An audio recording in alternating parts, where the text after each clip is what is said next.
kirolari guztiontzat, egia esan joko olimpiko batzutara jutia oso garrantzitsua da, ez? Niretzat aurretik esan helburu bat, zan ilusio handi bat bakarrik, ez? Eta egia 2014-2015 urtietan, emaitzak nahiko onak izan ziren, eta minima olimpikora asko gerturatu nintzen, da egia ini neban urte bat lehen hau, ez? Nire helburua argi zegoen, ez? Joko olimpikotara jutia.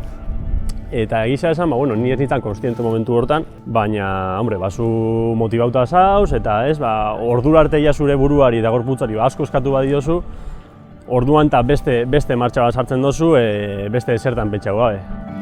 Egia esan, geisha obsesiona nintzen, eta estres puntu bat eman nion nire buruari, nik esaten eban, ez? Ezin dut lo edo, ezin dut deskantza ondo, ezin nahiz lasai egon.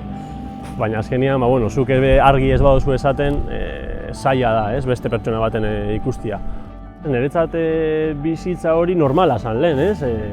Entrenau ordu asko, ikasi, alegin dudana itzen alik eta hobetuen, ez? Eta zu guzti hortan basabiz eta gauza gainera ondo irtetzen badira, hori zuretzat motivazio handia da, ez? Gasolina da.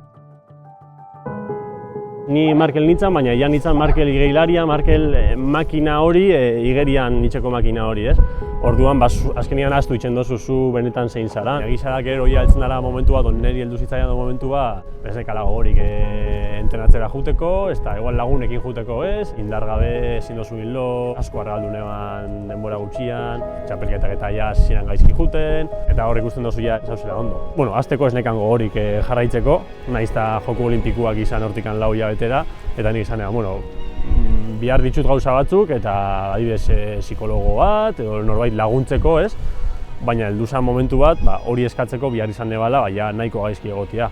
Norbaitek galetuko bazestan, ez? Ze izan da garantzitsuena edo ze gomendio emango neban, da azkenean laguntza eskatzia, ez? Eskua altzatzia, eta ez da erreza, ez? Nik altzau neban eskua, ez? Baina benetan konstiente izan ditzanean, zer nekan edo zer pasatzen ari zitzaidan, o lo que sea. Orduan, nik esango nebana da, denbora ematia pixkat zu sentitzen dozuna sentitzeko, eta bihar badozu laguntza eskatzeko. Ikustia normala dela eta laguntza dauela beste dozein gauzetarako bezala.